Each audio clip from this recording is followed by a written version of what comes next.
Earl came off, forgot his banjo today. So as a tribute to you and your music and all you have done, here's this great band over here with Lester Earl on the banjo. They're going to play a little bit of the Foggy Mountain Breakdown. Great. All right. Yeah. Great.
Thank you, Lester Earl.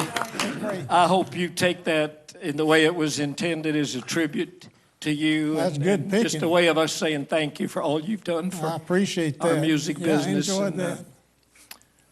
Just life in general. 86 years young, you're still on the road some, aren't you? Oh, yeah. Yeah.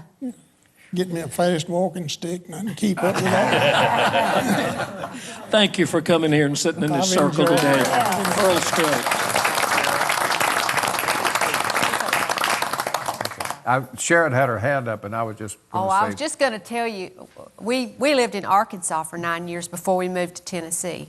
And, of course, we were playing music around the house and playing bluegrass music. And we met a banjo player from Oklahoma. He came over and found Daddy. He said, I heard there's a man over here plays bluegrass. And there weren't very many of them out there. And you're talking earlier about how influential Earl has been, and everybody's been touched by the music that he's played. Well, this guy had learned to play the banjo. Now, by the time we met him, he was playing with 3-finger picks. But he said, I sat and tried to do what he was doing with a flat pick. He said, I thought that's what he was doing because all he heard was what came over the radio on Saturday night, you know? And I've heard other people say the same thing, that it meant, you know, it was so captivating to them. They wanted to learn to do it, and they could not figure out how he was doing it. And when he finally saw a picture of him with picks on 3 fingers, he went, oh, my goodness. And he said, it set me free. Bill Sonny Osborne of the Osborne Brothers was telling me about the first night Earl was on the Opry, and he said, I would have bet you any kind of money that it was some kind of overdub. Nobody could play like that, just one banjo, one player. Yeah. And he said, we all just stood there in amazement when Earl played on the Opry the first time. It was like all that music was coming out of one banjo. And I mean, it was an amazing thing. It has been for years, and it still does. A lot of legends in this room.